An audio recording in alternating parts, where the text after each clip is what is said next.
পেয়ারাগুলো খাওয়াতে খাওয়াতে রেখে দিয়ে চলে গেছি, তাও মুখ দিয়ে খাচ্ছে না, যে তুলে নে, তুলে খা। আমার খাও, তুলে খাবে না।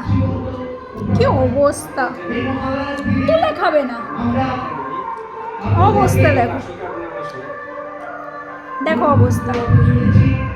আমার এই যে খাবা না, দিতে হবে, তারপরে তুলে দেবো, তারপরে আমার মেয়েটা খাবে গো। ও কোনোদিন, ওর সামনে এত জিনিস থাকে, সবাই দোকানে এসে জিজ্ঞাসা করে, ও জিনিস নষ্ট করে না? আমার লক্ষ্মী ছানা কোনো দিন কোনো জিনিসে আলগা থাকলেও মুখ দেবে না, কোনো কিচ্ছু না। এটা কিন্তু ওরই খাবার, কিন্তু ও তাও ও নিয়ে খাবে না, ওকে দেবো তারপরে। এরকম একটা মেয়ে হয়েছে আমার।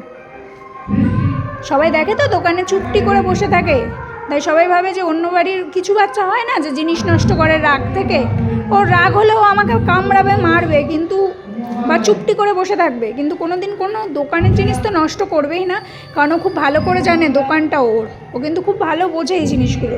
অনেকে বলে কিছু বোঝে না, আবার বলে ও কি কিছু বোঝে। তো ওরা যে এই বাচ্চাগুলো যে কি বোঝে কি বোঝে না, যাদের বাড়িতে আছে শুধুমাত্র তারাই বলতে পারবে।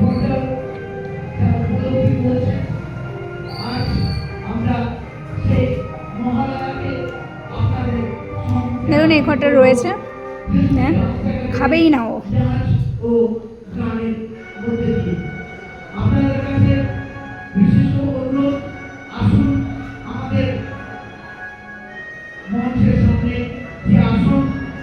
ও খাবে না যতক্ষণ না ওকে তুলে দেবো।